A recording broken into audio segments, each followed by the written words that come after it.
સુરત શહેરમાં રાંદેર વિસ્તારમાં રિક્ષા હટાવવાના વિવાદમાં એક વ્યક્તિ પર જીવલેણ હુમલામાં મોત.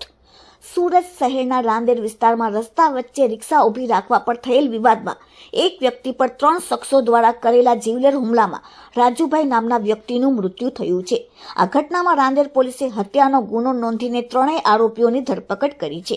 રિક્ષા હટાવવાની ઘટનામાં રાંદેર વિસ્તારમાં બની હતી, જેમાં રાજુભાઈ નામના વ્યક્તિએ રસ્તા વચ્ચે ઊભી રાખેલી રિક્ષા સાઈડ પર હટાવવા 3 શખ્સોને કહ્યું હતું. આ વાત પર ઉશ્કેરાયેલા આ 3 શખ્સોએ રાજુભાઈ પર જીવલેણ હુમલો કર્યો.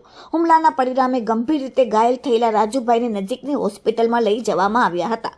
હોસ્પિટલમાં ટૂંકી સારવાર બાદ તેમનું મૃત્યુ થયું છે. ડોક્ટરોએ પોસ્ટમોર્ટમ માટે મોકલી આપ્યું છે.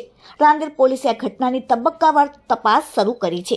પોલીસે હત્યાનો ગુનો નોંધીને કાયદેસરની કાર્યવાહી હાથ ધરી છે.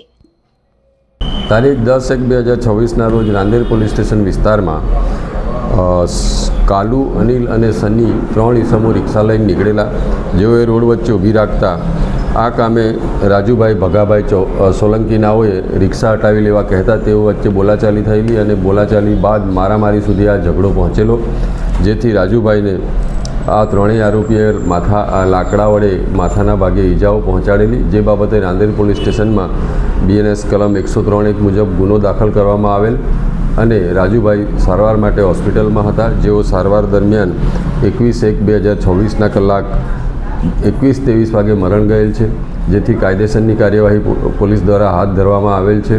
આ બાબતે આજરોજ ઇન્ક્વેસ્ટ પંચનામું પણ ભરવામાં આવેલ છે અને આ 3 આરોપીઓની અગાઉ ધરપકડ કરી હાલ તેઓ જ્યુડિશિયલ કસ્ટડીમાં છે. સર, આરોપીઓનો કઈ ગુનાહિત ઇતિહાસ? આરોપીઓનો બીજો કોઈ ગુનાહિત ઇતિહાસ નથી. તેઓ ભંગારના માલ સામાનની હેરફેરનું કામકાજ કરે છે.